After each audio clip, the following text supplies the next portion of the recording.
Tell me the one about the virus again, then I'll go to bed. But my boy, you're growing weary, sleepy thoughts about your head. Please, that one's my favourite. I promise just once more. Okay, snuggle down, my boy, though I know you know full well. The story starts before then, in a world I once would dwell.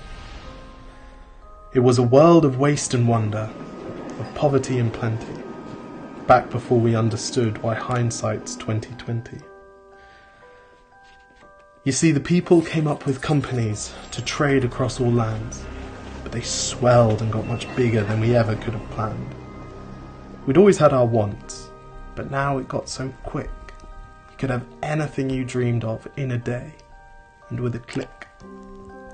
We noticed families had stopped talking. That's not to say they never spoke, but the meaning must have melted, and the work-life balance broke. And the children's eyes grew squarer, and every toddler had a phone.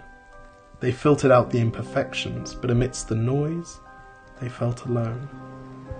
And every day the skies grew thicker, till you couldn't see the stars. So we flew in planes to find them, while down below we filled our cars. We'd drive around all day in circles. We'd forgotten how to run. We swapped the grass for tarmac, shrunk the parks till there were none. We filled the sea with plastic, because our waste was never capped, until each day when you went fishing you'd pull them out, already wrapped. And while we drank and smoked and gambled, our leaders taught us why. It's best to not upset the lobbies. More convenient to die.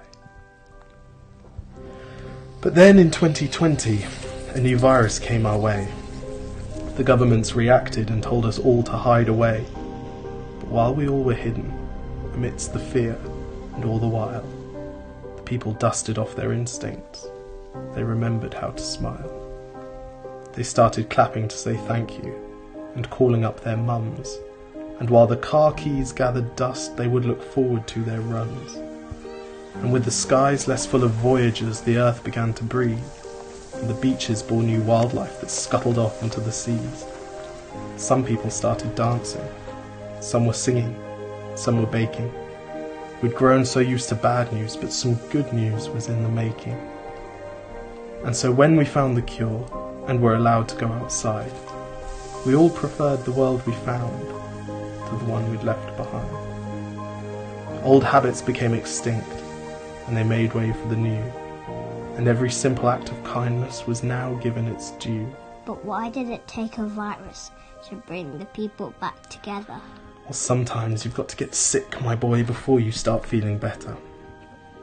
Now lie down and dream of tomorrow, and all the things that we can do. And who knows, if you dream hard enough, maybe some of them will come true. We now call it the Great Realization. And yes, since then there have been many. But that's the story of how it started, and why hindsight's 2020.